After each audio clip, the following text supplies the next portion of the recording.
todo el mundo y ha existido desde siempre. Entonces, pensar la moda como el reflejo de lo que somos las personas en general, más entender que el cambio no tiene que verse en siluetas que cambian más rápidamente, podemos ver, o sea, repensar también esa idea, ¿no? Ese es como como unos pasos más adelante de lo que Lipovetsky propuso.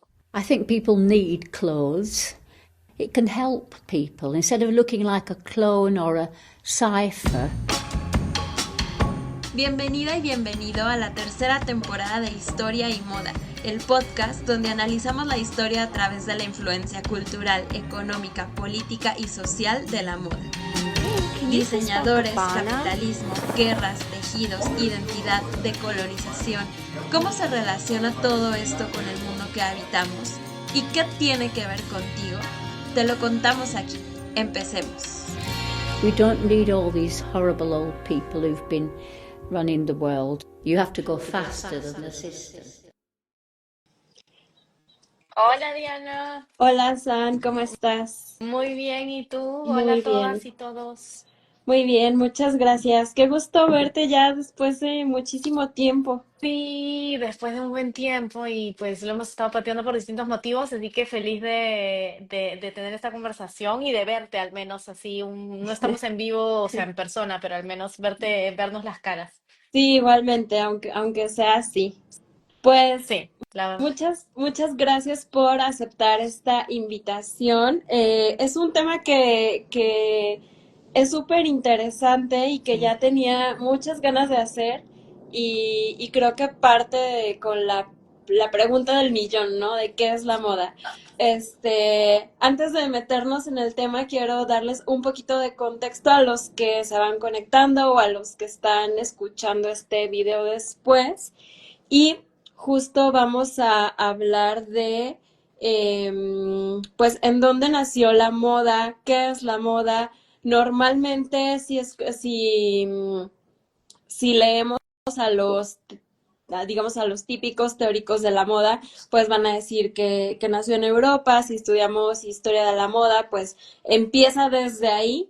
Y entonces nos hacemos la pregunta de ¿y qué está pasando en todos los otros lugares, no? Entonces vamos a ver cómo este tema, mucho más de que falta de información o que tenga un solo enfoque, pues en realidad también, digamos, es parte de eh, pues sí, de esta idea eurocentrista en la que solo ciertos sucesos tienen validez o solo en ciertas partes puede suceder cosas como la moda y como Ujú. ahora, o sea, gracias a esas conversaciones y a muchos otros académicos y teóricos del tema, pues se está abriendo esta, pues como que este campo o esta visión de en dónde Ujú. surgió realmente la moda.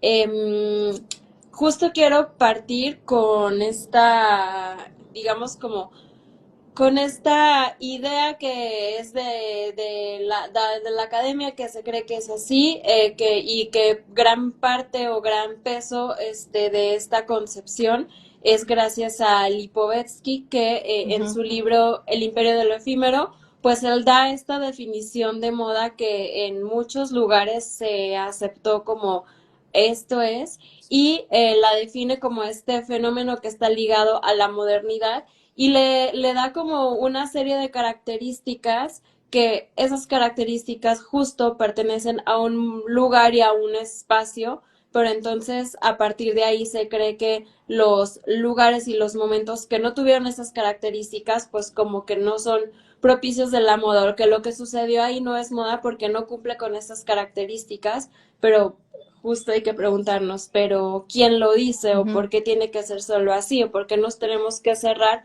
solo a lo que escribió Lipovetsky o Simmel o Flugel? Entonces, ese es como el punto de partida. Se considera que la moda es parte de este proceso de expansionismo, de capitalismo, que solo pudo suceder con pues con este desarrollo de redes comerciales y entonces como todo lo que en donde no tocaban estas redes, pues no Ujú. era moda. Ujú. Ujú. Y creo que esa idea que mencionas, Diana, es súper importante porque es como la idea más básica cuando hablamos de descolonizar la moda, ¿no? El cuestionarte quién lo está escribiendo, por qué lo está escribiendo, cuál es su perspectiva y cuál es su finalidad. Y es eso, ¿no? Es como el trabajo de Lipovetsky, creo que es de, o sea, incluso la gente que no, que de repente ni siquiera sabe muy bien qué son los estudios de moda, es un texto que está muy a la mano, es muy accesible porque además está traducido al español, que no necesariamente todos los textos de los estudios de moda relacionados a moda están traducidos al español, entonces como que se toma como algo hecho en piedra, pero en realidad estamos hablando, a ver, no vamos a decir que su trabajo no es válido, que no tiene cierta importancia, porque sí, sí tiene importancia, además habla como que le da un poco más de peso a la moda, pero definitivamente estamos hablando de un académico francés que habla desde una perspectiva francesa, trabajó en Francia, en una universidad, si no me equivoco fue en Grenoble, no, eso es, bueno, como en un contexto como muy, muy europeo, y que probablemente em, no tendría por qué repensar la idea de que pues la moda va más allá de eso, empezando porque los temas que él trabajaba ya eran bastante, o sea, si bien su formación era en filosofía, él trabajaba temas mucho más, llamémosle como revolucionarios, entonces ya estaba un poco como rompiendo con la tradición al hablar de moda. Pues entonces no tenía que, o sea, no habría probablemente la necesidad de pensarla más allá de su contexto europeo, pero Sí. em, ya hay académicos y académicas que están como introduciendo nuevas ideas al respecto, empezando por la definición de moda que no tiene que estar ligada a el auge del mundo capitalista. Sí, y justo como dices, o sea, ya estaba innovando en abrir un tema. Creo que más bien, más que decir que su trabajo no fuera válido, creo que fue un punto de partida para que se empezara a hablar de eso. Y Exacto. ahora nosotros estamos en ese momento en el que, ok, y ahora vamos a abrirlo a más allá Ujú, de la moda que él concibe o que él claro, de la moda desde donde él venía. Entonces creo que siempre es súper importante también eso, conocer el contexto desde donde se escriben, también para entender o justo para decir, me quedo con esto o a partir de esto yo busco algo más, porque ujú, cuando nosotros tal vez lo leemos, nosotros desde un contexto latino, decimos, bueno, ¿y yo qué? ¿Y ujú, nosotras en dónde ujú, estamos?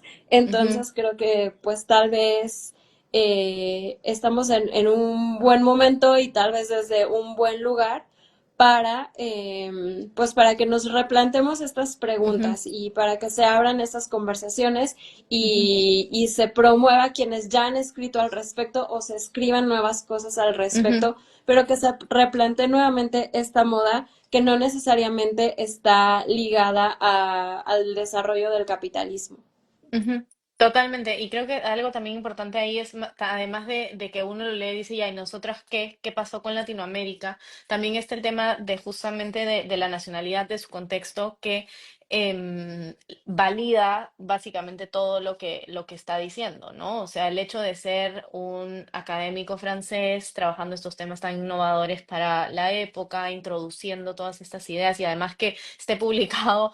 em, en muchos espacios, en muchos de estos espacios que son muy privilegiados, se me ha ido la palabra, no sé si privilegiado es la palabra exacta, pero como no son espacios fáciles de entrar, como también valida eso, ¿no? Si un francés formado con estas características, además doctor en filosofía, está diciendo esto, ¿por qué lo vamos a contradecir? Pero tal cual, es esa idea de dio un punto de partida, tiene mucho peso lo que escribió, pero de ese punto de partida toca como repensar otras cosas. Por ejemplo, alguien más que a mí me gusta mucho y justo te compartí la definición de moda que ella da, es Valerie Seal, la doctora Valerie Seal, que ella se hace conocida más hacia fines del siglo XX y la definición de moda que ella da, ella no es una académica que está necesariamente hablando de descolonizar la moda, es más, es una académica estadounidense,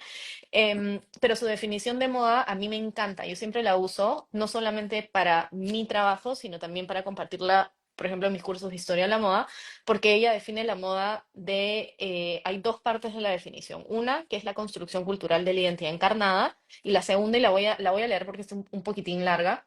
La moda es el estilo predominante de vestir o comportarse en un momento dado, con la fuerte implicación de que la moda se caracteriza por el cambio.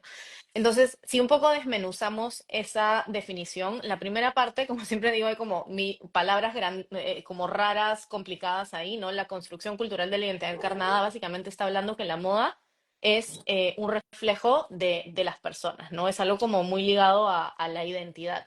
Y la segunda parte sí podríamos decir, o podemos ligarlo a un mundo occidental, al capitalismo, pero realmente si nos ponemos a pensar en el cambio de una forma distinta, que el cambio no necesariamente tiene que ver con la aceleración de estos elementos que Lipovetsky dice que empiezan a cambiar mucho más rápidamente, podemos entender justamente ese cambio de distintas formas, porque el cambio existe en absolutamente todo el mundo y ha existido desde siempre. Entonces, pensar la moda como el reflejo de lo que somos las personas en general, más entender que el cambio no tiene que verse en siluetas que cambian más rápidamente, podemos ver, o sea, repensar también esa idea, ¿no? Ese es como como unos pasos más adelante de lo que Lipovetsky propuso.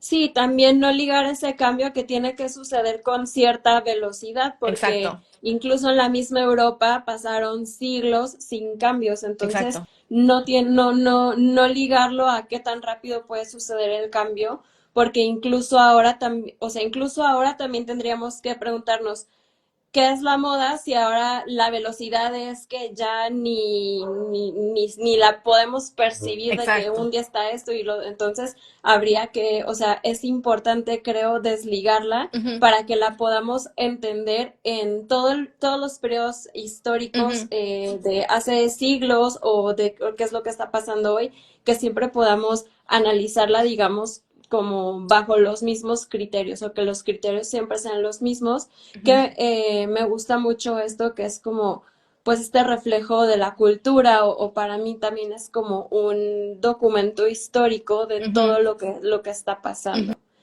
Em, quiero regresar un poquito a cómo se creó esta primera definición de moda que pues que justo se ligaba a estos conceptos de tiene que ser novedad, velocidad, tiene que ver con la tecnología, tiene que ver con la economía, la industria, el consumo, y creo que en cierta parte aquí sí podemos, o sea, si ligamos la moda a tecnología, industria, consumo, podríamos decir, bueno, esa podría ser una de las definiciones de la industria de la moda, pero la moda no es solamente esta industria, entonces también sería como reducirla a simplemente un producto económico y dejar de fuera muchas otras cosas que la moda también es y que no se explica solo porque se consuma, porque se venda. Ujú.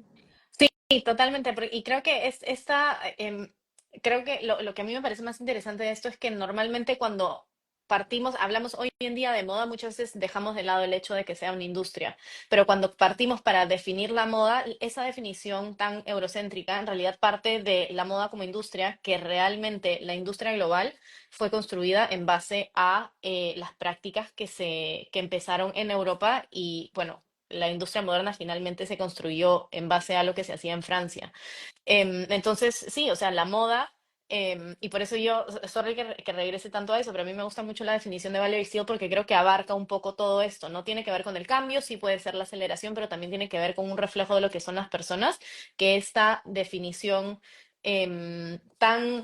podríamos decirle de repente un poco básica, ¿no? Porque la moda es mucho más, no solamente es un negocio, sí, es un negocio y es súper importante eso, y Sí. especialmente si hablamos de cómo darle la vuelta a esta definición, las marcas latinas tienen que entender la moda como un negocio, no simplemente como que vamos a venir a hacer arte, pero también la moda va más allá de eso, que eso también ayuda a darle la vuelta, porque si la moda no implica la novedad acelerada, sí, la novedad acelerada, entonces podemos pensar en em, trajes tradicionales realmente como moda, que Claro. ahí está lo difícil porque obviamente ya asociamos a la moda con modernidad.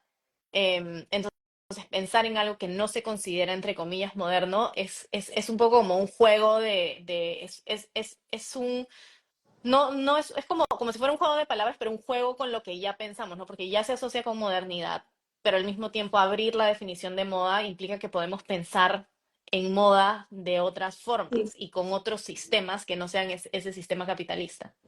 Sí, justo, y también estaba pensando en la moda lenta, o sea, si solo fuera velocidad, pues ¿dónde cabe la moda Ujú, lenta? O sea, ¿dónde caben todos estos nuevos sistemas de ujú, producción o todas estas nuevas propuestas de consumo que además son súper necesarias y es lo que pues cada vez más estamos viendo que surgen más marcas y sobre todo que pues sí, que es algo que son prácticas que ya tenemos que estar adoptando.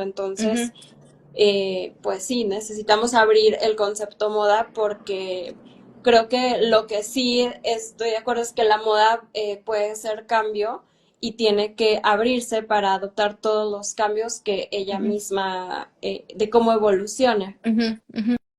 Y acá creo que es como el momento perfecto además para traer el concepto que introdujo Jennifer Craig, porque ella habla de the fashion impulse o el impulso de la moda, que justamente habla de ese cambio, ¿no? O sea, habla de que el asumir que solamente en Europa Occidental ese cambio era, digamos, necesario para la vida diaria, implica como quitarle humanidad al resto de las personas, porque ese impulso de la moda que ella llama es algo innato de los seres humanos. O sea, los seres humanos, desde que existimos, hay como ese impulso por adornar tu cuerpo, sea por las razones que sean, y por cambiar.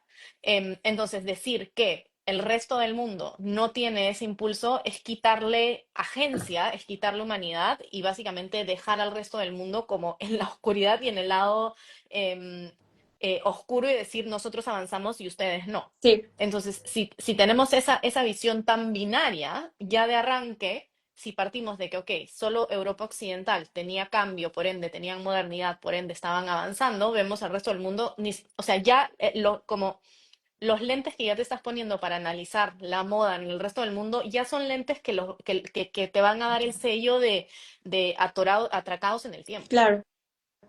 Sí, en cierta forma también es como que en esos países no hubo historia y Ujú, todo, o sea, y todo se quedó estático mientras acá sucedía la moda y mientras Europa esto. Entonces, es súper interesante esto porque, pues volvemos a lo que comentaba en un principio, que en cierta forma este discurso también es como una forma de perpetuar la superioridad en Europa que no, que esta superioridad no tiene solo que ver con las armas o un ideal de bienestar, sino representando el resto del mundo como un ujú, lugar atemporal y estable ujú, y que toda la moda que sucede ahí no es moda, solo es tradición. Entonces ujú, también este concepto de tradición es como usarlo con cuidado porque a ujú, veces tienen la intención de dejar esto como que no, esto estuvo parado ahí mientras otras cosas sucedían en ujú. Europa o en Estados Unidos.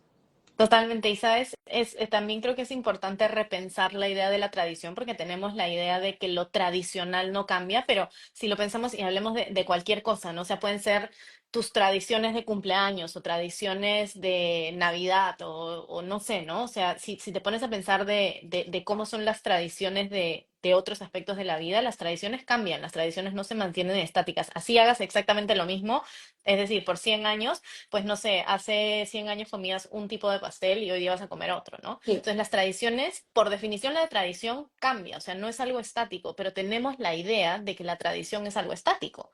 Entonces, lo tradicional sí puede estar más ligado a distintos temas, ¿no? Pero el asumir que lo tradicional es estático, como tú dices, hay que tener mucho cuidado con el uso de ese término, porque si pensamos que o sea, justamente al repensar el cambio y entender que el cambio no tiene por qué asociarse a la velocidad o a una aceleración de ese cambio, y asociamos, o sea, por un lado, asociar el cambio a algo muy acelerado y por otro lado, asociar lo tradicional y la tradición como algo que no cambia. Entonces, ¿qué es lo que tenemos? Tenemos que, nuevamente, cuando te pones esos lentes para analizar la tradición, lo que vas a ver es una repetición de patrones, que si te quitas esos lentes y entiendes el cambio desde esta perspectiva de, ok, el cambio se puede dar de distintas formas, no tiene que ser tan acelerado, pueden cambiar distintos elementos, vas a entender que absolutamente todo, incluso lo considerado tradicional, cambia.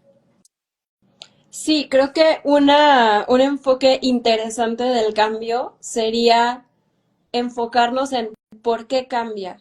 Y Ujú, eso creo que al menos yo creo que le da mucho más sentido a estudiar historia de la moda entendiendo el porqué de los cambios, ujú, independientemente que haya sido en 100 años o ahora de la semana pasada a la semana de ahora. Entonces creo que entender el porqué del cambio puede ser mucho, nos puede dar como mucho más entendimiento o más amplitud a la hora, al momento de estudiar la historia de la moda en diferentes regiones, contextos y momentos, a que ujú, si nos limitamos a la velocidad. Y también es cierto que parte de esta idea de que de esta idea de la moda que nació en Europa también juzgaba o también evaluaba al resto de países como que según cómo se van subiendo al tren de la moda europea, pues ujú, es su grado de avance o su grado de modernidad. Y por ujú, ejemplo, en México eso se vio mucho durante el Porfiriato, ujú. que fue a principios del siglo XX, en el que la forma de que el país fuera moderno era que adoptara Claro. la moda europea, las costumbres europeas, la arquitectura europea, más bien francesa, pero era como la forma en la que de cierta forma pues el país se internacionalizaba o se modernizaba, pero pues esto trajo consigo una higienización de todo lo que había antes, o sea, ya no podías usar los calzones de manta, o sea, las personas indígenas ya no podían vestirse así y trataban, en la medida de lo posible, emular esta moda europea según sus posibilidades, pero porque no seguir esta moda europea, pues era como equivalente a retraso, a tú estás retrasado en el tiempo o era algo visto de forma negativa. Entonces, creo que es importante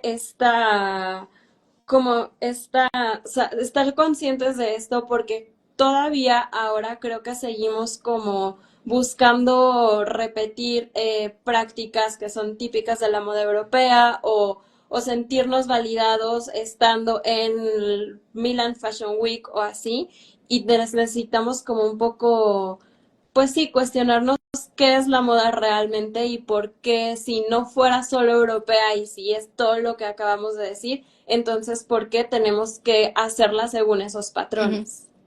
Exacto. A mí, ¿sabes qué? Acá quiero agregar una cosita porque creo que encaja perfecto. No sé si acá alguien más están familiarizados con el trabajo de Walter Miñolo, Diana, no lo habíamos comentado, Mm, pero hay algo que él escribe que encaja perfecto con esto, que es que él dice que básicamente, en palabras más, palabras menos, que el legado del colonialismo o el colonialismo, la colonialidad es el lado oculto de la modernidad, porque la modernidad como la conocemos hoy en día no existiría si es que no hubiera existido la colonización, porque nuestra idea de modernidad a nivel mundial tiene que ver con esta idea europea occidental de la modernidad. Entonces, todas estas ideas, lo mismo que dices, ¿no? Es como que en México si no adoptabas tendencias europeas no te considerabas moderno. Eso ha pasado en todas partes y como ha un poco que he puesto un lente sobre cómo se analiza la historia en distintos lugares y la historia de la moda de los distintos lugares, no solamente Latinoamérica, sino el resto del mundo, está un poco filtrada por ese lente de la modernidad viene de Europa. Pero esa modernidad no se hubiera impuesto si es que no hubiéramos tenido este proceso de colonización. El ejemplo que a mí me gusta mucho de Perú es, bueno, hay varios, ¿no? Pero el que creo que funciona muy bien porque justamente se nota ese lente colonialista que le ponemos al análisis, es el caso de las tapadas limeñas, que las tapadas mm, limeñas es una tendencia que llega a Lima de España. Y siempre se dice que, bueno, las tapadas limeñas, pues era un poco una copia de las tapadas españolas, pero lo que se deja de lado cuando se habla de las tapadas limeñas son si bien sí, es una de esas tendencias, no vamos a decir que fue al revés, que en ese caso Lima influyó en España, pero no fue simplemente una copia exacta de lo que estaba pasando en España. ¿Por qué? Porque en Lima en ese momento ya había, como era el periodo de colonización, ya había como estas ansiedades de diferenciar tu nivel social. Y eso ya no se podía hacer a través del color de piel. Entonces, una de las formas como podías demostrar eso era a través de la vestimenta. Las tapadas limeñas básicamente se cubrían totalmente la cara. Entonces, lo que se cubrían la cara y en España se tapaban toda la ropa. Las tapadas limeñas dejaban parte de la ropa que se veía. ¿Por qué? Porque la ropa que usaban mostraba a qué nivel social pertenecían. ¿Por qué? Porque en Lima había como esta ansiedad que era mucho más intensa que lo que estaba pasando en España. Entonces sí, es una tendencia que pues vino de España, vino de Europa, pero se adaptó al contexto local y eso pasa en absolutamente todo. Y si hablamos de, como si lo volteamos, también vamos a ver que muchas de las tendencias europeas em, no hubieran sido posibles si es que no se hubieran ido a buscar y traer recursos de todo el mundo. Solo que esa parte de la historia no la contamos. O sea, la historia de la moda te cuenta la parte bonita de no sé quién hizo tal cosa, pero no te cuenta la parte problemática, no te cuenta la parte de dónde viene esto, cuál es el origen. Claro, y justo estaba pensando que cuando estudiamos historia de la moda, así como de la parte europea, también ahí vemos cómo pues la moda española en el siglo XVI se desarrolló gracias a todos los recursos que traían de América y también a toda la materia prima Ujú. para teñir las prendas. Entonces, como que gracias a a todos estos recursos, pues la moda en España pudo ser como fue. Ujú. O cuando hablamos, no sé, de la era napoleónica, pues hablamos de no, que la conquista de Egipto y se pusieron de moda las pashminas y los turbantes y así, y es como que, ok, entonces, ¿por qué eso sí es moda en Francia y por qué no es moda en Egipto, que es de donde se Exacto, trajo? Entonces exacto. ahí justo creo que estamos viendo como algunos de pues estos contrastes que tienen estos discursos de pensar la moda solo así, cuando la misma historia te está contando que era necesario que viniera también Exacto. de fuera. Literal, es como ese velo, ¿no? Es como en la historia, me encanta eso como lo has puesto. La misma historia te lo está contando, pero no nos damos cuenta hasta que no lo empieces a ver como con ese lente. Hay otro ejemplo que no tengo como la fuente directa. Ese yo lo descubrí en un curso que llevé con Edward Salazar, Mm. que mencionaba que la minifalda en Brasil Ah, ya sí, era popular. No sé si tú también llevaste ese curso con él, el de sí, historia de la moda latina, sí, en sí, Real sí. Latin Fashion, que decía que la minifalda en la década de los 20 en Brasil ya era popular. Pero ¿cuándo es que se considera la invención de la minifalda? Cuando aparece en Europa, específicamente en Londres, en los años 60. Sí, sí, es muy interesante porque además creo que esto siempre va a pasar, que no siempre podemos como rastrear el origen 100% de ciertas modas o sea, por ejemplo, yo hice hace algunos meses un episodio sobre el rebozo, que es como que, la prenda por excelencia mexicana y es como que nadie sabe exactamente si viene de las mantillas españolas o si viene de Asia, o sea, al final es como que se cree que de aquí y de allá y hay una leyenda que fulanita lo trajo, pero también en el México precolonial ya había prendas parecidas. Entonces, creo que justo esto es muy interesante, ver cómo la moda en realidad no puede pertenecer a un solo lugar porque todo viene, es como una idea, no pertenece a un solo lugar porque siempre se va formando de distintos intercambios culturales y sobre todo, o sea, si lo pensamos ahora pues no puedes decir de dónde viene una tendencia porque, o de dónde se me ocurrió a mí esta idea, porque si en la mañana vi TikTok y ayer vi Instagram y hoy me mandaron esto por WhatsApp, pues ya mi cerebro no se acuerda de dónde saqué yo Ujú, esto, ¿no? ujú, Entonces creo que, o sea, es súper importante. eh, pues a lo mejor no decir tiene, o sea, no puede tener un solo origen, sino como que es gracias a los distintos orígenes de donde sale algo que se concibe lo que nosotros podemos entender como moda. ujú. Tal cual, porque y ahí también es, creo que es repensar esa idea de que una cultura o un país puede ser puro, Ujú. porque no existe, eso no existe, siempre es una mezcla de. Sí, y justo aquí, o sea, creo que también eso es importante tomarlo en cuenta al momento de definir una moda latina. Ujú, Porque no podemos a veces pensar, no, pues esto, una moda latina la voy a hacer con puros vestidos de rebozo. Y es como que sí, pero otra vez este viene como parte de España y parte de Asia y parte así. Entonces, ¿cómo, o sea, hay alguna forma de definir hoy moda latina? Y me estoy acordando de cuando durante el Tercer Reich querían como esto de una moda alemana y nunca ujú, pudieron decidir qué era porque tenían las referencias de ujú. otros países y porque la gente estaba acostumbrada a lo que venía de París y entonces es como, creo que si nos cerramos a una moda, a buscar una moda muy purista, pues al final tal vez vamos a quedarnos sin elementos o al final no vamos a tener como toda la información para decir esto es o vamos a estar muy limitados en lo que podemos crear.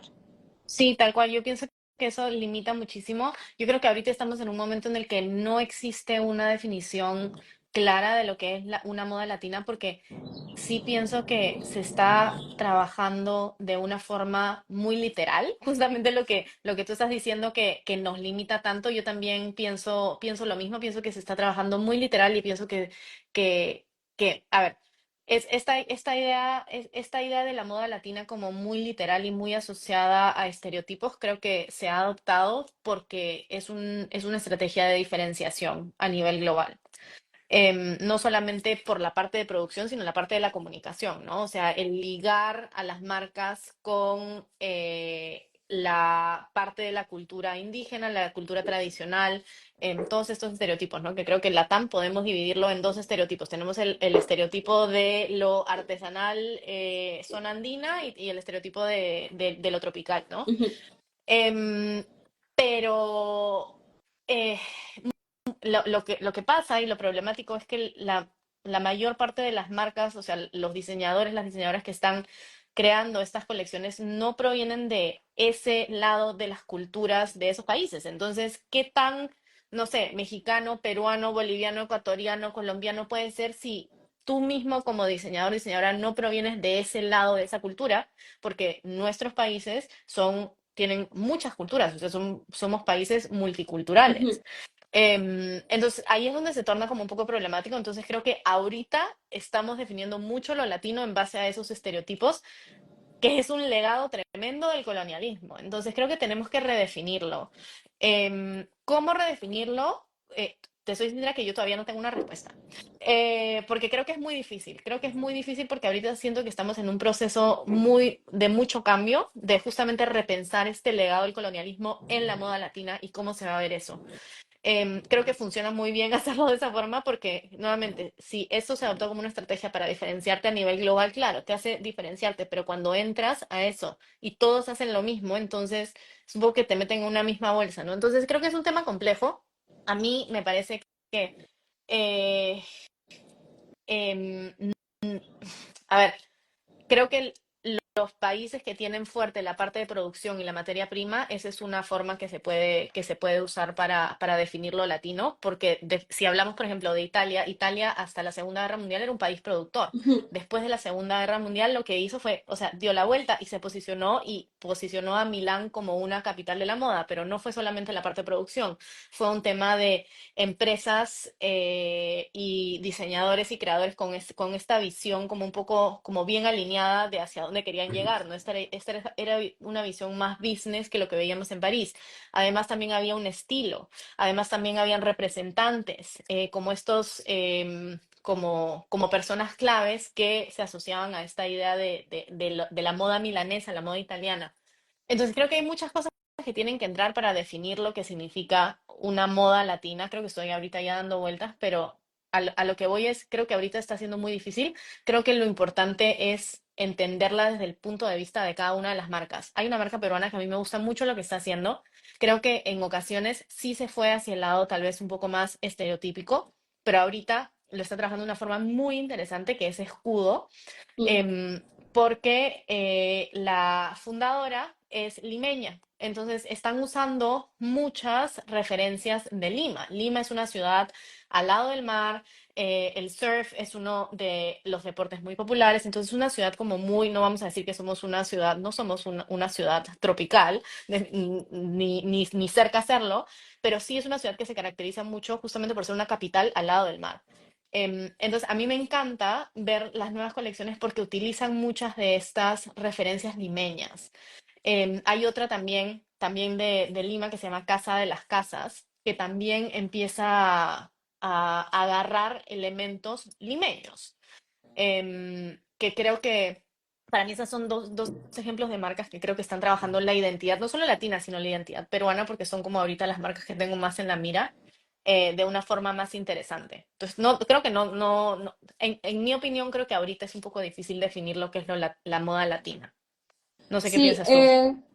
ahora que mencionabas lo de Milán, creo que también otros factores que a lo mejor no tenemos tanto en la moda latina y no sé si lo vayamos a tener, es que también la moda, primero en Francia y luego en Italia, fue una estrategia política y fue una prioridad económica. O sea, Milán se convirtió en la capital, después de estarse peleando con Florencia, luego Turín, pero porque al final era parte de una agenda Ujú, política. Entonces, creo que eso todavía hoy lo podemos ver por el apoyo que existe y por la importancia que esos países tienen como patrimonio cultural y como actividad económica en esos países. Y digo, en Latinoamérica no sé, ojalá lo tuviéramos, pero no lo sé porque pues ya depende de que a los gobiernos les ujú, interese o lo vean, que claro, hay países en donde sí hay un poco más de apoyo, en Colombia, por ejemplo, sí hay mucho más impulso,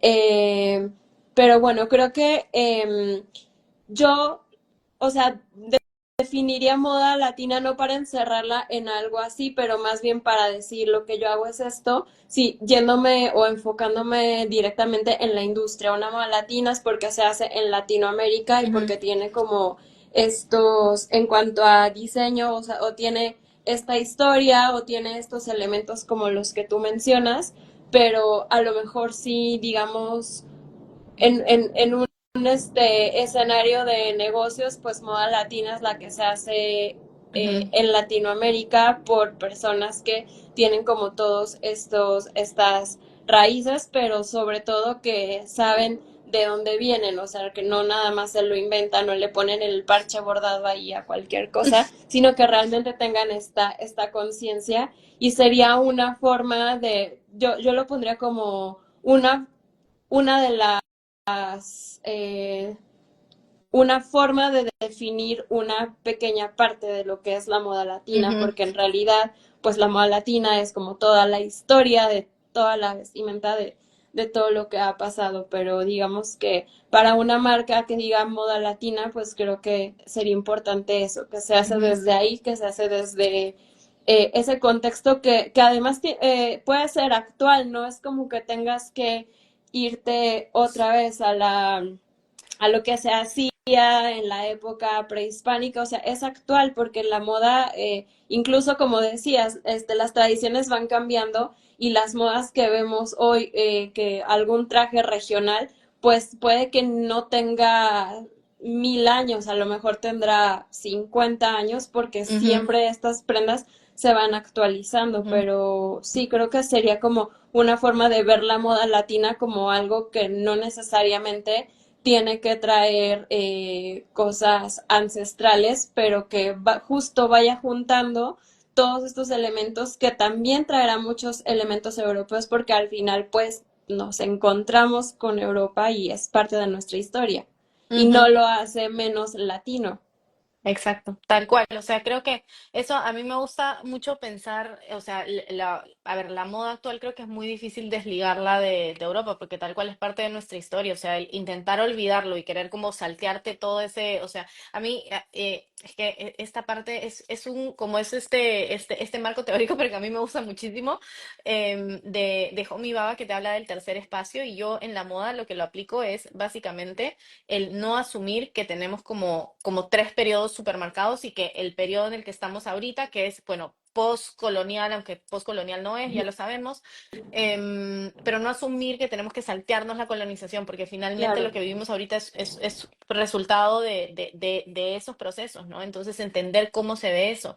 Y una cosa que a mí me parece, recién ahorita ando dándole vueltas como a estas ideas y como ahorita que tú has mencionado eso, estoy un poco ahorita pensando eso en voz alta, pero creo que el hecho de que hoy en día esté la manera de vestir tan uniformada, en el sentido que podemos estar en extremos opuestos del mundo y nos podemos vestir exactamente igual, también tiene que ver creo que con este posicionamiento de la moda latina, porque eso, o sea, a ver, ¿cómo ponerlo en palabras? O sea, finalmente los diseñadores, la moda, lo que viste la gente común y corriente, es lo que todo el mundo está vistiendo alrededor del mundo, porque la verdad es que muchas de las marcas que representan a Latinoamérica o que representan a Europa son están fuera del alcance de la persona común y corriente.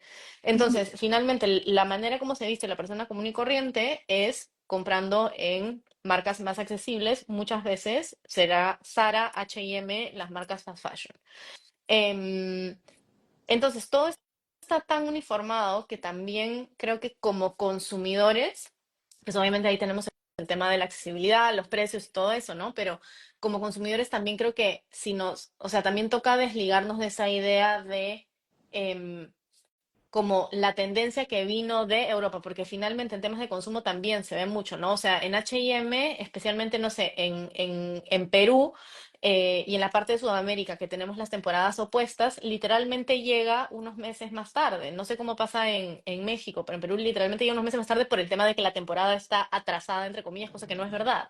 Ujú. Entonces, como repensar esa idea de que a mí me llega después porque mi temporada está atrasada o porque yo estoy atrasado, también es parte de redefinirlo, ¿no? Porque si vamos a seguir persiguiendo, o sea, ya los diseñadores nos van a representar de una forma, pero nosotros como personas nos seguimos vistiendo, intentando seguir lo que está pasando en el otro lado del mundo, que ni siquiera tiene el mismo clima, no tiene el mismo estilo de vida, no tiene nada, o sea, nunca vamos a salir de ese círculo vicioso. Y lo último que voy a decir, ojalá que esté haciendo sentido, el tema el estilo portugués, que estuvo en boga hace un año, más o menos, o creo que hace menos, y todos los videos que salían, lo primero era como, wow, este estilo portugués, este estilo portugués, este estilo portugués. Portugal en Europa se está convirtiendo un poco en la fábrica de Europa porque tiene muy buena calidad Ujú. y no es tan caro. Pero las marcas portuguesas están haciendo cosas muy interesantes y cómo se dio como también el boom por este estilo de street style portugués. Pero luego cuando veías el análisis, muchas eh, creadoras de contenido decían, no, esto no es un estilo nuevo, esto viene del Copencore, que tuvo su auge hace unos años. Y además del Copencore, también era como muchos colores, muy divertido, que no tiene nada que ver con las marcas de Copenhague, porque las marcas de Copenhague son mucho más tradicionales, neutras y eso, ¿no? Pero finalmente el estilo se asociaba a estas ciudades que han hecho como que despierte el boom de Ujú. moda. o como que se les reconozca como estas ciudades secundarias de moda, como querramos llamarlas. Entonces creo que también dejar de perseguir un estilo europeo, francés, neoyorquino, lo que sea, también puede ayudar a posicionar y a redefinir lo que es la moda latina, porque si confías en que lo que te gusta es lo que te gusta, sin tener que verlo en H&M que te lo trajo 3 meses o 4 meses después de que te lo presentó en París, también ayuda a desligarnos de este círculo vicioso. No sé si tiene Sí. sentido algo de lo que he dicho. Ya creo que me fui por las super No, ramas. no, sí. Solo que ahora me viene la pregunta de cómo hacemos para dejar de perseguir estos estilos, porque estaba pensando que esto otra vez, o sea, no es nuevo porque ya desde María Antonieta se perseguía lo que ella vestía, después les llegaba a los demás. Entonces, como que, Ujú, ¿cómo le hacemos si en siglos no hemos podido? Y sobre todo, ¿cómo podemos dejar de perseguirlos si al final pues podemos, lo que podemos comprar es fast fashion y esto es lo que van a traer y estos son los meses después que va a llegar? O sea, creo que sí es trabajo de las marcas, pero además del trabajo de lo que se crea, también es mucho trabajo de educación al consumidor, que es algo que yo he estado como súper encima para decir, oye, o sea, hay otras formas de consumir, no siempre tiene que ser de esa forma, y hay otras opciones, y no todo es tan caro, y a lo mejor si te compras algo caro es lo mismo que si te compras algo barato que tienes que comprar muchas veces porque ujú. no te dura. Sí, tal cual. Eso, yo creo que es un trabajo, por eso, pues sí, o sea, es trabajo de educar al consumidor, es un trabajo largo, ¿no? O sea, porque al final, o sea, es eso, ¿no? Si las marcas nos están representando como región, pero eso ni siquiera se ve reflejado en lo que realmente nosotros podemos comprar o usar, entonces realmente es latino. A mí me ha gustado mucho la manera como tú lo has definido, que finalmente moda latina es lo hecho en Latinoamérica. Y también pues aprender a darle valor a esas cosas hechas en Latinoamérica, porque hay un término, ahorita no me acuerdo, de esa idea de por más que venga, yo creo que eso también, ahorita que me estoy acordando, yo creo que eso también es un término que lo conocí por Edward en ese momento, que que lo extranjero se considera, y eso es algo que en Perú es muy obvio, incluso hasta hoy en día, lo extranjero se considera si es que viene de Europa o Estados Unidos, como si viene de, digamos, de otro lugar de la TAM, no se considera Mm, como extranjero por más que técnicamente sí lo es, ¿no? Entonces, valorar esas cosas, valorar lo hecho en tu país, valorar lo hecho en tu región porque sabes que está viniendo con buena calidad. sí. Sí, sabes que me estaba acordando que hace tiempo estuve escuchando un conversatorio era de decolonialismo, pero, o sea, eran como de diferentes países y hablaba una chica no recuerdo de qué país era, pero era de África y decía que el problema que ella encontraba es que la gente no quería ponerse la moda o sea, la moda africana, lo que ellos, Mm, pues como que retomando los orígenes, la vestimenta de las tribus, ujú, ellos lo hacían moda y que la gente no quería ponerse eso mm, o a la gente no le gustaba eso porque ya estaban como tan alejados de esa historia claro. que ya no se identificaban con esas Ujú. prendas.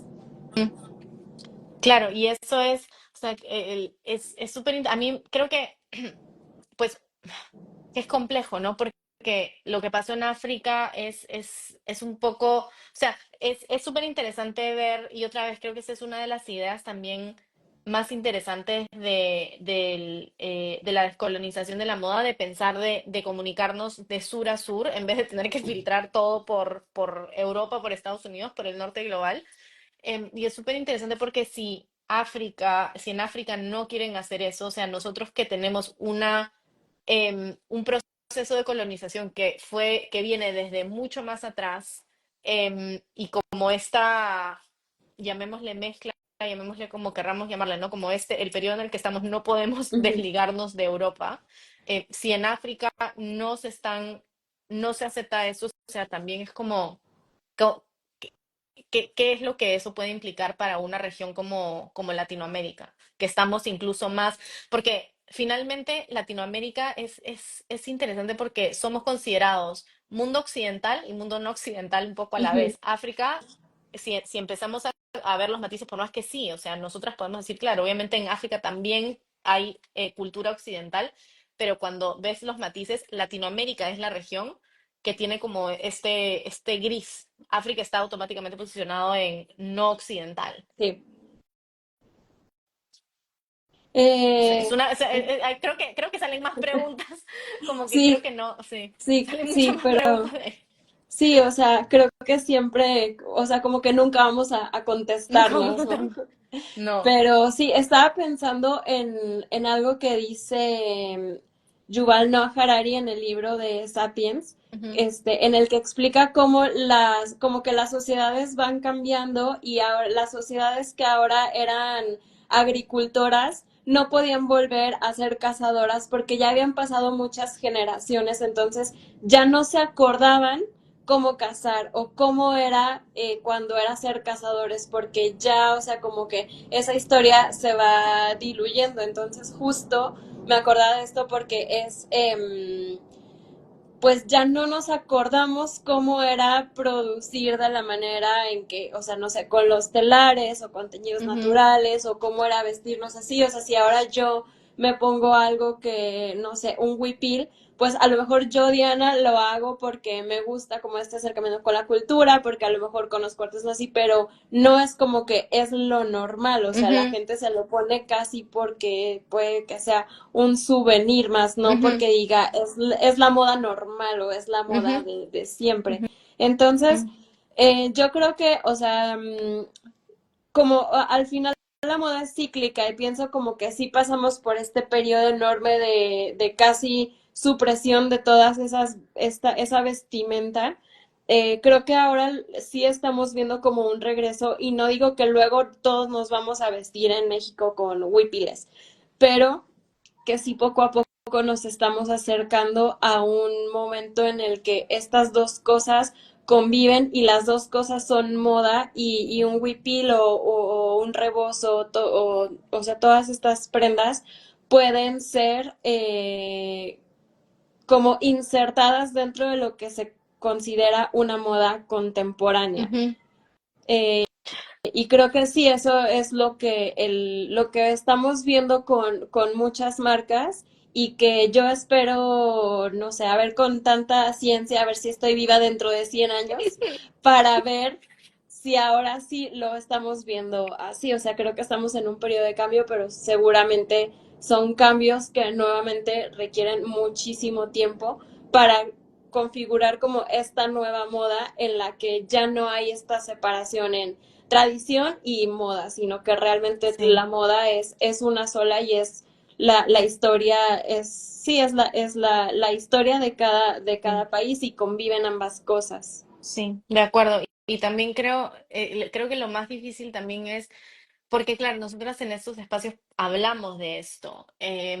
Sabemos que hay, o sea, que está cambiando, que vemos como un poco este cambio, pero igual, o sea, igual como hablamos de la importancia de educar al consumidor, creo que la forma de, o sea, de las personas comunes y corrientes que de repente no tienen este acercamiento a la moda, o sea, el cambiar esa idea de que lo tradicional no significa estático y fuera de lo moderno, fuera del mundo moderno. Creo que para mí eso es uno tal vez de los retos más grandes de todo este cambio, Sí, que además también está ligado a esta idea de buen gusto, mal gusto, porque muchas sí, veces lo que no es moderno, que sabemos que ya hemos hablado que está ligado al europeo, está visto como de mal gusto, ¿no? Entonces, esas son ideas que creo que se llevan muy adentro y que es difícil de romper. Entonces creo que ahí volvemos al tema de la educación del consumidor y no solamente el consumidor, ¿no? Como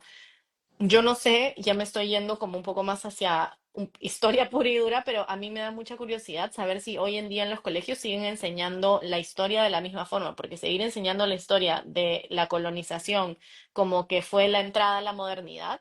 em, como que esas cosas también ya tienen que cambiar para que Sí. las nuevas generaciones crezcan de una vez con un nuevo chip, ¿no? Un chip distinto de que te cuestione esas cosas. Sí, justo, creo que es muy importante eso que dices, que es desde el estudio de la historia y sí, de este nuevo, o sea, bueno, de este enfoque de decir, oye, no solo la historia que siempre nos han contado es toda la historia, también hay muchas más.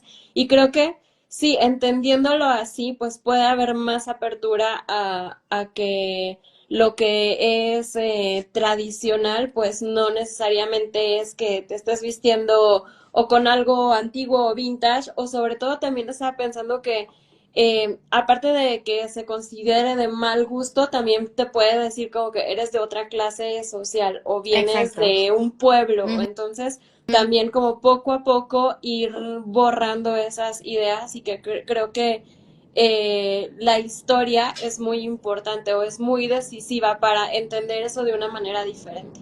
ujú. Sí, totalmente, porque sí, finalmente todo está ligado a estas dinámicas de poderes que se han establecido en base a la idea de lo que es moderno y no es moderno, pero nos tenemos que ir a la historia realmente. Y ahí también vemos obviamente lo que es súper claro, obviamente en el podcast y lo que pues nosotras sabemos que la moda es, o sea, la historia de la moda es parte de la historia general, simplemente que pues Claro, la dividimos porque estamos enfocándonos en eso, pero es parte de contar la historia y de contar una nueva historia también.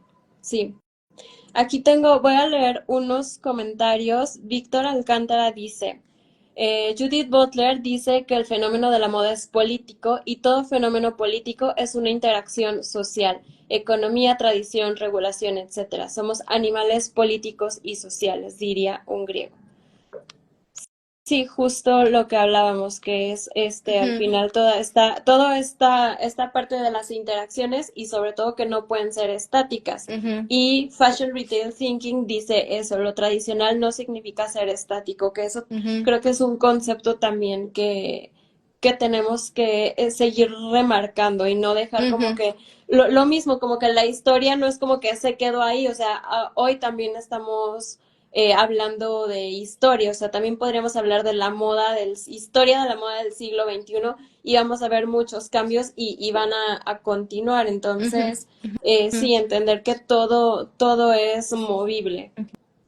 ujú, ujú. Pues no sé si quieras agregar algo más preguntas que Bueno, surjan.